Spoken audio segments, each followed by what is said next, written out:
پھوپھی اس کی باتیں سن کر متانت سے گویا ہوئی۔ ہمارا مہمان خانہ اللہ کے فضل سے بہت کشادہ ہے، باقی رہا مسئلہ کھانے پینے کا تو ہم بھی اپنا کھانا خود نہیں پکاتے، خانسامہ پکاتا ہے، وہی تمہارے لیے بھی پکا دیا کرے گا۔ امید ہے یہاں تمہیں کوئی تکلیف نہ ہوگی پردیسی۔ وہ مڑا، ساحر خوشی سے اچھل پڑا۔ بیگم صاحبہ، آپ نے تو میرے سارے مسائل ہی حل کر ڈالے۔ اس کے بچوں جیسے انداز پر پھوپھی اور سحر مسکرانے لگی، جبکہ بلو کھل کر ہنسنے لگی تھی۔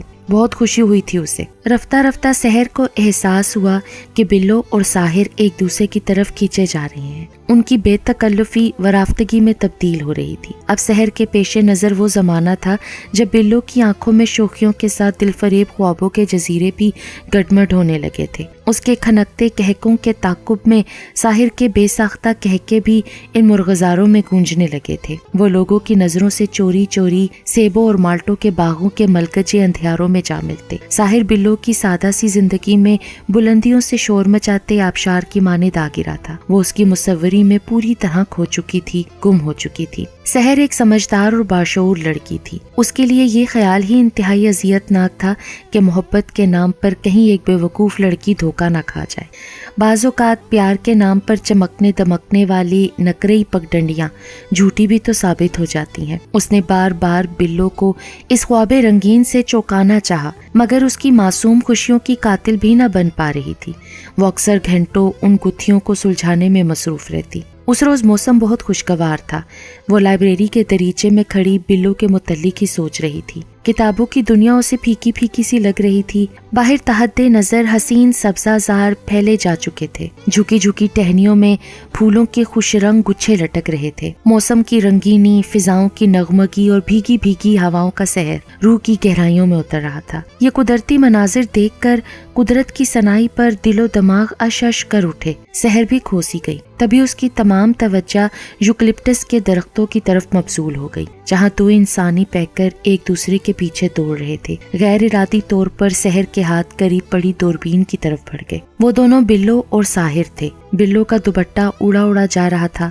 تھوڑی دیر کے بعد وہ دونوں جنگلی پھولوں کے گنج کے قریب پتھروں پر آمنے سامنے بیٹھ گئے۔ سحر کے بے چین سے دل و دماغ پر ایک وزنی بوجھ آ پڑا۔ دوربین لیے بے خیالی میں وہ باہر لان میں آ بیٹھی۔ سپہر کا وقت تھا، پتے شام کے خنک جھونکوں سے سرسرا رہے تھے۔ جانے وہ کب تک سحر زدہ سی بیٹھی رہتی کہ ساحر نے اچانک آ کر اسے چونکا دیا۔ اس وقت وہ بڑا خوش نظر آ رہا تھا۔ وہ ایک مستانہ چال چلتا ہوا اکیلا آیا تھا۔ ہیلو سحر آپی، وہ مسکراتا ہوا سامنے بیٹھ گیا۔ بلو کہاں ہے؟ بلو، وہ تو گئی اپنے گھر۔ وہ کچھ پریشان سا ہو گیا، پھر چونک کر بولا، اوہو، تو اب ہماری نگرانی ہو رہی ہے۔ وہ میز پر رکھی ہوئی دوربین کو معنی خیز نظروں سے دیکھ رہا تھا۔ ہاں، اور وہ اس لیے کہ کہیں کوئی لٹیرا سادہ لو بلو کی معصومیت سے نہ کھیل جائے۔ بے شک اس کا کوئی معقول سرپرست نہیں ہے، مگر ہم تو ہیں نا۔ میں ہر قیمت پر اسے دنیا کی لغویات سے بچاؤں گی، یہ میرا پکا فیصلہ ہے۔ وہ بوکھلا گیا، پھر رک رک کر بولا، آپ یہ سب کیوں سوچ رہی ہیں؟ کیا مجھ پر اعتبار نہیں آپ کو؟ نہیں، سحر نے جان بوجھ کر سخت لہجے میں کہا۔ باہر کے مردوں کا کیا اعتبار، جن کی پسند آئے دن بدل جایا کرتی ہے؟ بہت سے لوگ ہر نئے چہرے کو دیکھ کر ڈگمگا جاتے ہیں۔ سحر کو اپنی صاف گوئی پر خود حیرت ہوئی، مگر یہ شاید بلو کے تحفظ کی لاشعوری کوشش تھی۔ وہ بے چین ہو گیا، پہلو بدل کر جواب دیا، آپ بھی، بلو میری زندگی ہے، وہ میری روح کی گہرائیوں میں اتر چکی ہے، وہ مجھے اتنی عزیز ہے کہ ساحر، یہ تم نہیں تمہارے اندر کا مرد بول رہا ہے۔ اتنے بلند دعوے مت کرو جنہیں نبھا نہ سکو۔ کیا معلوم تم اس سے پہلے؟ آپ بھی، ساحر نے احتجاجاً کچھ کہنا چاہا مگر سحر نے اسے موقع نہ دیا۔ کیا معلوم ساحر، تمہارے خاندانی رسم و رواج کیا ہوں، وہ ایک غریب لڑکی کو پسند کرے نہ کریں، تمہیں اسے اپنانے کی اجازت دیں یا نہ دیں۔ سحر اسے جانے کیا کیا کہتی گئی۔ ساحر الجھا سا بیٹھا سگریٹ پھونکتا رہا۔ تمہارے لیے میرا پرخلوص مشورہ یہی ہے کہ اپنی دنیا میں واپس لوٹ جاؤ اور اپنے والدین کی پسند سے شادی رچا لینا، خوش رہو گے۔ آپ بھی، وہ زور سے چیخ پڑا، آپ کے خیالات نے مجھے بہت دکھ دیا، لیکن آنکھیں بھی کھول دیں، آپ کی ساری باتیں سچ ہیں، مگر دھوکے بازوں کی فہرست سے مجھے نکال دیں۔ میں نے ساری دنیا گھومی ہے، بلو میری پہلی اور آخری تمنا ہے، بہت لڑکیاں نکاحوں سے گزری ہیں مگر بلو جیسی کوئی نہ تھی. یہ میرا آخری فیصلہ ہے, خواہ ساری دنیا سے ٹکرانا پڑے. خاندان کا کوئی مسئلہ نہیں ہے, میں ہر رشتہ توڑ کر بلو کو اپناؤں گا. آپ کو میری بات کا اعتبار کرنا پڑے گا. کاش میں آپ کو اپنا دل چیر کر دکھا سکتا. اس کی باتیں اس کی سچائی کی گواہ تھیں. سحر پشیمان سی ہو گئی. بلو کے مستقبل کے لیے اس کا دل اندر سے مطمئن ہو گیا, تاہم وہ آہستگی سے بولی, ساحر تمہارے یہ احساسات عارضی اور وقتی بھی ہو سکتے ہیں, یہ تو آپ کو وقت ہی بتائے گا. آپ بھی. ساحر کے اس جواب نے سحر کے دل و دماغ سے ایک وزنی بوجھ اتار دیا. شب و روز کا سلسلہ ہمیشہ کی طرح جاری رہا. سحر کو بعض اوقات ان دونوں کی خوشیوں پر رشک آنے لگتا. وہ دونوں سب سے بے خبر تھے. اونچی نیچی گلپوش پہاڑیوں پر گھنٹوں گھومتے رہتے. سبزے کا مخملی فرش, لہلہاتی بیلیں, ہر رنگ کے پھولوں بھرے گچھے, جھومتے پیڑ اور آبشار کا چمکتا ہوا پانی ان کے عہد و پیما کا گواہ تھا. وہ ان کی تنہائیوں میں مخل نہ ہوتی تھی مگر اس کی دوربین اکثر یہ گستاخی کرتی. اکثر دور سرسبز گھاٹیوں میں وہ ایزل پر جھکا اس کی تصویر بنا رہا ہوتا. اس کی ہر تصویر شاہکار ہوتی تھی. ان سبزہ زاروں کی وہ ایک حسین رات تھی. یہ تینوں باہر کے برآمدے میں کرسیوں پر بیٹھے تھے. ساحر ریکارڈ پلیئر لیے بیٹھا شوق گیت لگائے جا رہا تھا اور بلو سے داد وصول کیے جا رہا تھا. دفتن سحر اکتا کر بولی, خود کچھ سناؤ تو مانو, یہ کیا ریکارڈر لگائے جا رہے ہو؟ ساحر نے فوراً ہی بٹن بند کر دیا اور گلا کھنکھار کر سچ مچ گانے لگا. وہ گاتا رہا اور اس کی گستاخ نگاہوں سے بلو کا چہرہ رنگین ہوتا رہا. یوں ہی بہت ساری حسین راتیں بیت گئیں. سحر اب واپس لاہور جانے کے لیے پر تول رہی تھی مگر ہر بار ساحر اصرار کر کے روک لیتا تھا. وہ خود تو جیسے واپس لوٹنا ہی بھول گیا تھا. ایک خوبصورت صبح وہ لائبریری میں مصروف تھی کہ وہ دونوں بچوں کی طرح شور مچاتے آ گئے. دونوں کو دیکھ کر وہ مسکرا اٹھی.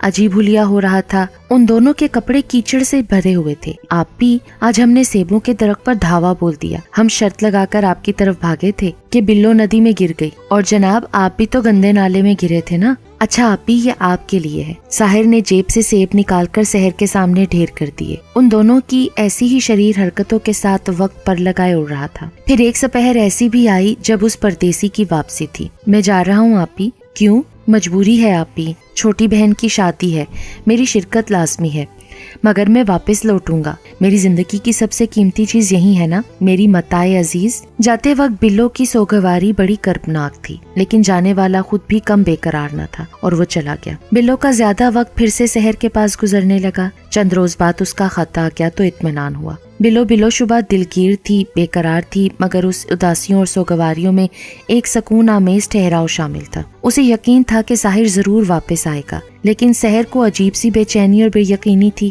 وہ اکیلے میں سوچتی, جتنی تصویریں اس نے بنانی تھی بنا لی, اب کاہے کو لوٹے گا. تاہم ایک کام اس نے پھوپھی سے کہہ کر بہت اچھا کیا.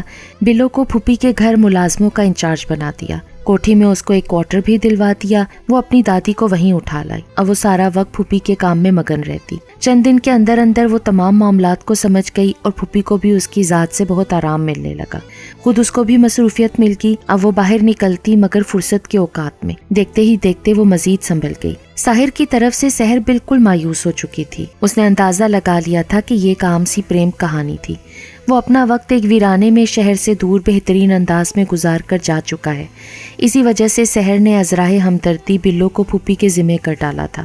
گزرے ہوئے وقت کو بھلانے کا بہترین حل اس کے نزدیک مصروفیت تھا.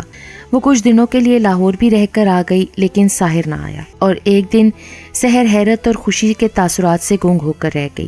ساحر جس طرح اچانک گیا تھا اسی طرح اچانک واپس آ گیا. اب پھر وہی شب و روز تھے. بلو کے رنگین چہرے پر گلابی حاشیوں میں اضافہ ہوتا رہا.